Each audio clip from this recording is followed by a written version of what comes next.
Pessoal, é com muita satisfação que eu venho aqui para a gente conversar. Bom dia. Vamos falar um pouquinho de história, né? Vamos fazer a história caminhar, vamos caminhar junto com a história.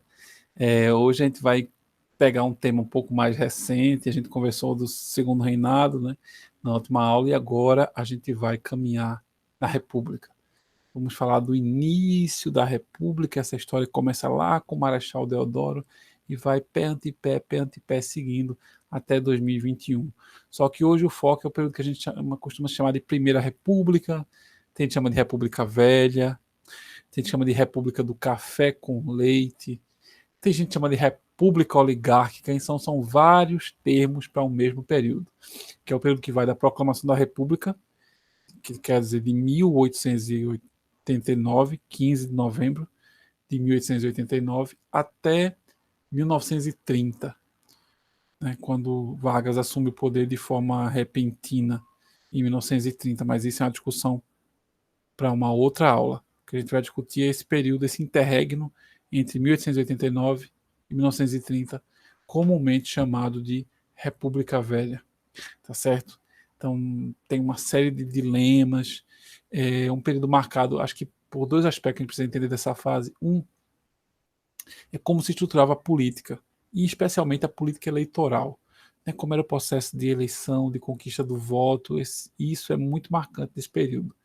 E outros são as muitas convulsões sociais vivenciadas no Brasil. Você vai ter revolta de Canudos, revolta da vacina, revolta da chibata, é um período com muita efervescência social no Brasil, em todos os cantos do Brasil. Tá? Então vamos nos aproximar mais desse período a partir da divisão de PowerPoint que eu vou fazer aqui com vocês, tá certo? Só um segundinho de paciência para eu poder compartilhar a tela com vocês e a gente poder começar a discutir a República Velha.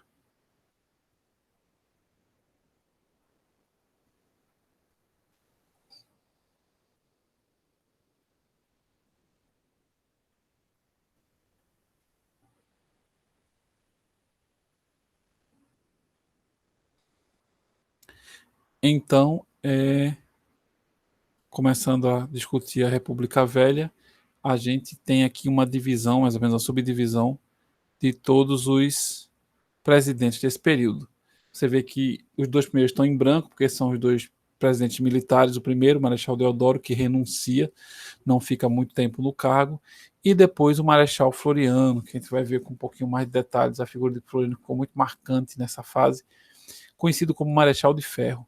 Depois tem uma sequência de vários presidentes, todos eles não, a maioria originado de que estados? Veja, Prudente de Moraes, SP, Campos Sales, SP, São Paulo, né? Então, Prudente de Moraes, Campos Sales, Rodrigues Alves, Washington Luiz. Pessoal todo de São Paulo. E de Minas, Afonso Pena, nome de uma famosa avenida lá de Belo Horizonte, né? Afonso Pena, Venceslau Braz, Delfim Moreira, Arthur Bernardes. Excepcionalmente, nós vamos ter presente de outros estados, como o caso de Epitácio Pessoa, aqui da Paraíba, e Hermes da Fonseca, no Rio Grande do Sul. Né? É importante Hermes da Fonseca porque o governo dele termina com a Primeira Guerra Mundial, que vai continuar ainda durante o período de Venceslau Braz. Mas vamos conhecer um pouco mais a Primeira República, como aqui está dito, ou República Velha. Lembrando que você tem uma imagem aqui de um homem, outro homem, a cadeira presidencial no meio, várias pessoas embaixo. Perceba o chapéu, né? Veja a roupa. São fazendeiros, né? Então a República é muito marcada pela presença dos fazendeiros, que à época eram chamados de coronéis. O que é um coronel? O coronel não é uma patente militar, porque o fazendeiro era chamado de coronel. Porque no segundo reinado, na época ainda de Dom Pedro II, o Brasil tinha duas formações militares. Você tinha o exército, na Guerra do Paraguai e tudo mais, você tinha o exército, e a outra era a Guarda Nacional, que protegia, né, que cuidava das questões internas e protegia o imperador. A Guarda Nacional, ela condecorava como coronel pessoas ligadas ao imperador, por laços de amizade, por coleguismo, por relações de confiança, né? Muitos fazendeiros foram tornados coronéis da Guarda Nacional. Quando a gente passa do Império para a República, a Guarda Nacional deixa de existir. Só que os fazendeiros, que já eram conhecidos na sua cidade como coronéis, continuaram sendo chamados de coronéis, mesmo não tendo mais a Guarda Nacional. Então é uma adjetivação que vem do Império e continua na República esse tratamento, né, de fazendeiro como coronel. Ou coroné, se você viu algum filme, quem achou aí o Auto da Compadecida, deve ter percebido que quando chega um fazendeiro, alguém de porte, né, alguém com terra, o senhor de terra é chamado de coroné nesses filmes quando se passa em ambientes nordestinos, né. Então nós temos a Primeira República, né, chamada de República da Espada, porque tanto o Marechal Deodoro como o Floriano, por serem do Exército, nem serem marechais, eles empunhavam uma espada a tiracolo, né? Então, República da Espada, porque os presidentes empunhavam espadas por serem militares. Você tem aí uma bandeira do Brasil no início da República, né? A bandeira que faz lembrar muitíssimo a bandeira dos Estados Unidos, mas depois vai ser desistir desse, vamos abrir mão desse modelo e adotar um modelo pelo qual conhecemos a nossa bandeira. A República vai separar a Igreja do Estado, ou a Igreja do Governo, lembrando que no segundo reinado havia uma ligação muito estreita entre o catolicismo e a monarquia, e agora nós vamos ter essa separação, né? A religião vai para um lado e o Estado fica imparcial de outro. Só que essa imparcialidade até hoje ela é muito questionável, porque se você assistir, por exemplo, uma reunião do STF hoje, em 2021, você vai ver que na sala em que estão os 11 ministros do STF, lá tem um crucifixo na parede, né? Tem uma imagem de Cristo na parede pequena, mas tem. Então ainda existe uma marca forte do cristianismo na concepção do Estado brasileiro. Apesar do Estado ser laico, ele é um laico de viés cristão, né? Seguindo. Temos também a transformação das províncias em estados, então as províncias vão passar a ter mais autonomia quando se tornarem estados. Aí vem a ideia até de cobrar impostos próprios, criar alguns sistemas de lei locais, então vai ter uma mudança significativa na configuração do Brasil quando ele passa as suas circunscrições um pouco menores do status de província para estados. Concessão de nacionalidade brasileira a todos os imigrantes, então aqueles italianos, alemães, vão começar a chegar os japoneses que quiserem se fixar aqui, podem ser considerados brasileiros caso queiram, né, o que facilitaria a vida deles aqui no país. A família real é banida para a Europa. Teremos a primeira Constituição com muita influência de Rui Barbosa, que é uma figura importante desse período. Lembrando que Rui Barbosa vai se candidatar várias vezes a presidente do Brasil e perderá todas, né? Mas é uma figura muito importante, né? Intelectual de peso desse período. Temos também a influência do positivismo, numa frase até que vai marcar a nossa bandeira, né? O amor por princípio, a ordem por base e o progresso por fim. Lembram da ordem e progresso? Então, a ideal da nossa bandeira vem desse lema do positivismo, que era um movimento cientificista, ganhando muita força aí no final do século XIX no Brasil, de influência francesa, principalmente do Augusto Comte, né? E que vai marcar muita influência no exército brasileiro, esse positivismo. A política econômica, que vai receber essa alcunha de encilhamento, que é uma política muito barulhenta e pouco efetiva do início da República, né? Quem viu o filme, por exemplo, A Guerra de Canudos, vai perceber no filme que a população nordestina está muito revoltada com a República, porque a República cobra muito impostos e oferece poucos serviços à população. Então é como se a República pedisse muito e desse pouco. Essa é a percepção. Desculpem, essa é a percepção no início da República, né? Que a República quer muito e oferece pouco. Não sei se mudou tanto para hoje em dia. Será?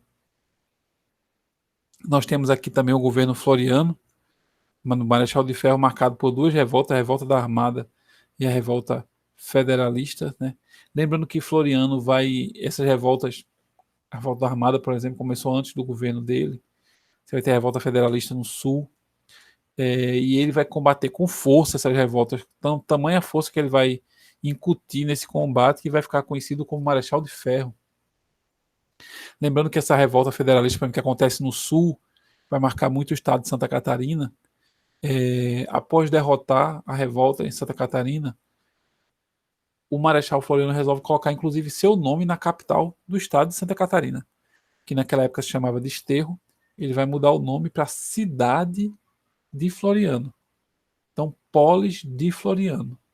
Polis de Floriano, Floriano, Polis. Florianópolis. Então, a cidade de Florianópolis, o nome vem de Floriano Peixoto. Dá a impressão que é uma cidade das flores, né? Mas não. O nome da cidade vem do presidente Floriano Peixoto, que causou uma devassa enorme na cidade, né? A sua atuação pesada contra a revolta levou à morte de muitos cidadãos daquela ilha, que a Florianópolis é uma ilha, e por fim o vencedor ainda colocou o seu nome da ilha para a revolta de muitos dos moradores daquela localidade, né? Até hoje, às vezes, hoje já se desistiram, né? Mas por vezes já se considerou mudar o nome. A questão é que o nome anterior também não era um nome muito convidativo, né? A ilha era chamada de Desterro, e aí você trocar Florianópolis por Desterro talvez não seja tão producente, né? E carinhosamente a cidade é chamada de Floripa, é o nome que pegou, né? Então perdeu um pouco essa ligação, né, com o homem que impôs seu nome à cidade. Bem, esse período da República, como eu falei da República Velha, também é chamado de República Oligárquica. Oligárquica porque são poucas pessoas, oligo, que têm a arquia, que têm o poder. Então, a oligarquia, o poder está na mão de poucos. Quem são esses poucos? Os fazendeiros. Ou coronéis, se você preferir. Então, são os coronéis que vão dominar todo o cenário político nacional nesse período. E isso eu estou falando da Paraíba, mas também estou falando do Paraná, também estou falando do Rio de Janeiro, também estou falando da Bahia, também estou falando do Pará. O país inteiro é controlado pelos fazendeiros, né?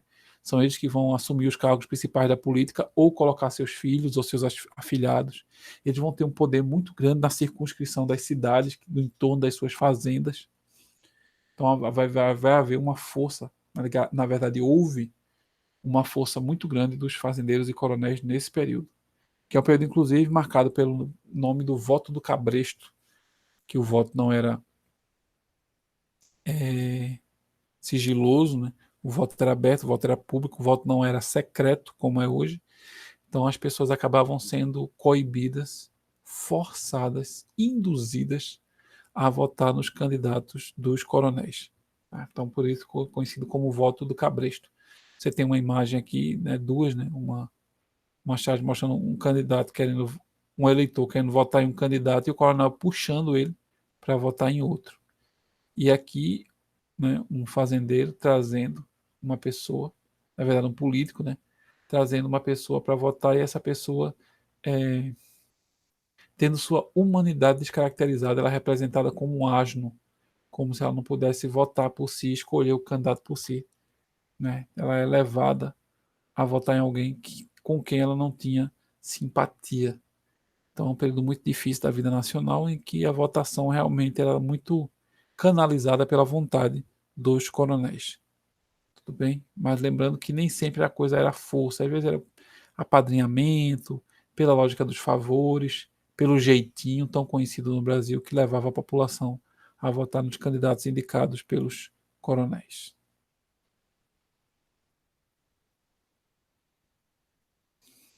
Agora vamos dar uma olhada numa das revoltas mais fortes desse período, que é a revolta de Canudos, que aconteceu na Bahia.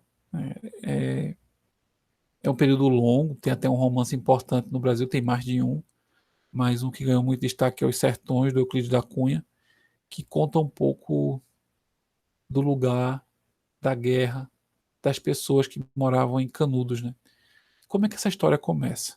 Tem que fazer um breve resumo para não cansar muito vocês, mas havia um homem, Antônio Conselheiro, que percorreu o Nordeste, né? Alagoas, Sergipe, Pernambuco, Paraíba, Ceará, era cearense, e percorreu o Nordeste levando a palavra de Deus, falando do Evangelho, reformando igrejas,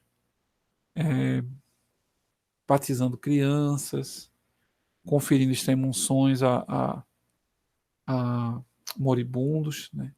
Então ele vai ter um papel religioso muito importante. E ele fica vagando pelo Nordeste e aí começa um secto, começa um grupo de pessoas a acompanhá-lo. E esse grupo vai acompanhando, ele vai andando, realizando, segundo alguns, milagres, até um ponto que ele para às margens de um rio chamado Vaza Barris, e lá ele resolve conceber uma comunidade. Essa comunidade vai crescendo, crescendo, crescendo, e ele vai ganhando fama, né? O Antônio Conselheiro, o Bom Conselheiro, e aí todas aquelas populações do Nordeste com dificuldade de vida em função da seca, da alta de impostos, da dificuldade em educação, das poucas oportunidades de trabalho, acabam migrando para Canudos, né? Muitas pessoas migram para Canudos. Canudos fica no sertão baiano e na época era o segundo maior conglomerado de pessoas na Bahia. Você tinha a cidade de Salvador, onde morava muita gente. Depois, o segundo lugar na Bahia com a maior população era Canudos. Então, realmente, era uma unidade populacional muito grande em Canudos, para perder só para a capital, Salvador. E era um grupo grande de pessoas que não pagavam impostos, né? Então, isso criava um mal-estar com os fazendeiros, com os prefeitos do entorno. Chegou a criar um mal-estar até com o governo federal. E esse mal-estar foi crescendo, é tanto que tem um episódio interessante que, para cobrir o teto de uma igreja, o conselheiro manda encomendar madeira em Juazeiro do Norte, no Ceará. Paga, quando vai buscar a madeira não é enviada, né, na data certa, então ele manda as pessoas de Canudos, algumas junto do pelotão, e vão buscar a madeira à força, e isso vai começar uma revolta, os madeireiros vão fazer uma denúncia, o governo estadual da Bahia manda alguns grupos para reaver a madeira, se vingar, mas eles são derrotados pelo Arraial de Canudos, depois o exército manda um grupo, depois o exército manda outro grupo. Eu sei que são várias derrotas, até que por fim Canudos não resiste e o Arraial é totalmente dizimado. Alguns conseguem fugir, mas boa parte, a grande maioria da população de Canudos é assassinada, inclusive o Antônio Conselheiro. É um episódio que está bem marcado na nossa literatura pelo romance Os Sertões, do Euclides da Cunha. Bem, nós temos também um presente importante, que é Campos Sales, que vai criar um sistema que acabou ficando muito conhecido no Brasil, que é o Fundilon, que seriam empréstimos financiados, né?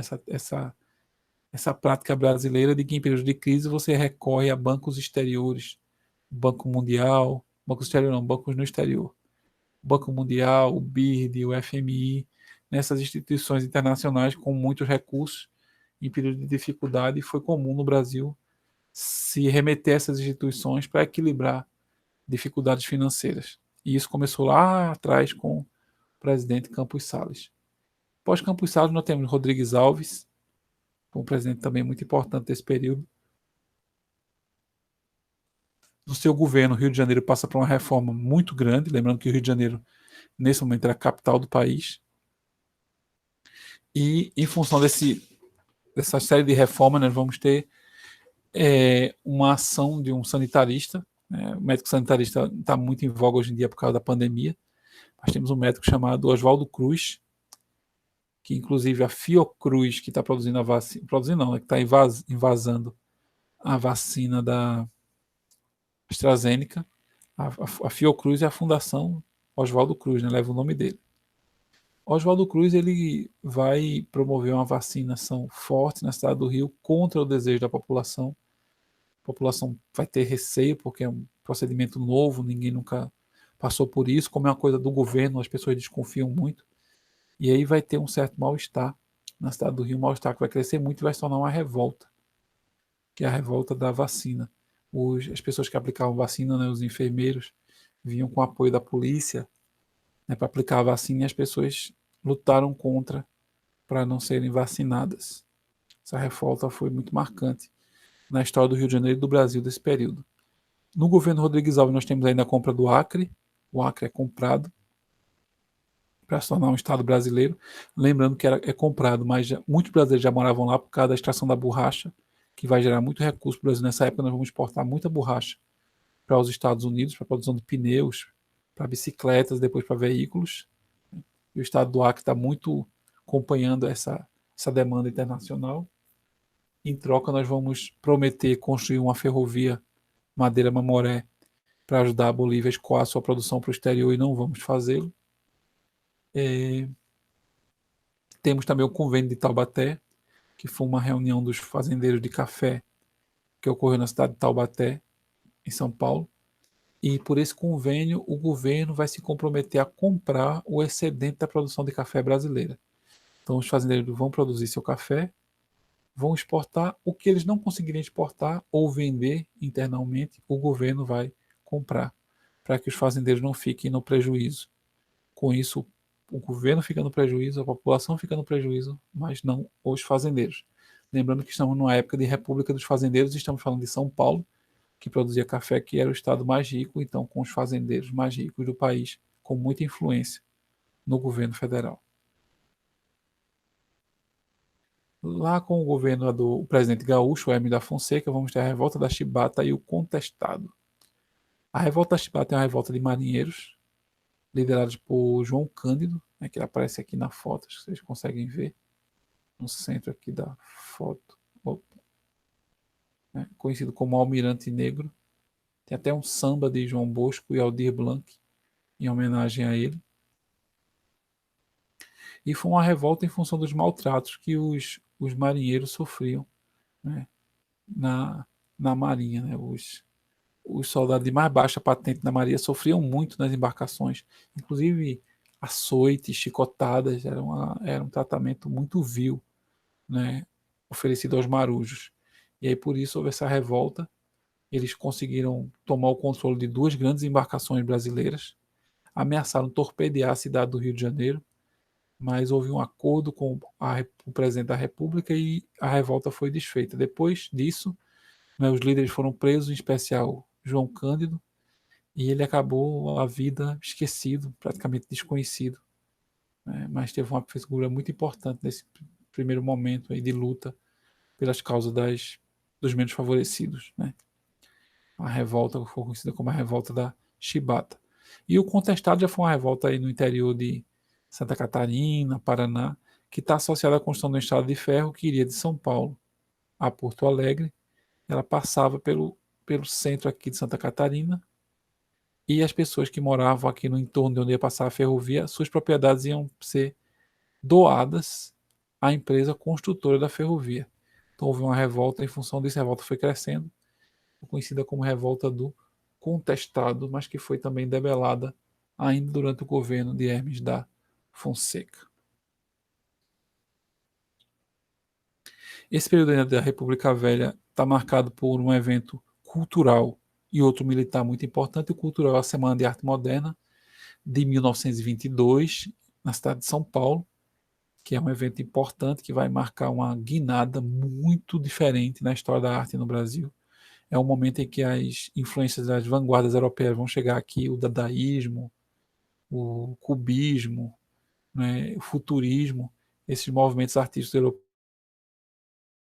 vão chegar entre os artistas nacionais, como Mário de Andrade, Oswald de Andrade, Manuel Bandeira, aqui de Pernambuco, Heitor Villa-Lobos, o famoso compositor. Então, haverá um grupo de artistas que se reunirá durante uma semana em São Paulo, né, para discutir, para debater, para declamar, para fazer intervenções artísticas com essa influência europeia e marcar um novo momento da vida artística brasileira. A partir daí nós vamos ter muitas peças importantes de música de Villa-Lobos, vamos ter o Rei da Vela, uma peça de teatro de Oswald de Andrade, o Macunaíma, o romance de Mário de Andrade, né, as poesias de Manuel Bandeira, né, então toda uma produção literária e artística importante vai surgir no Brasil com a influência dessa Semana de Arte Moderna.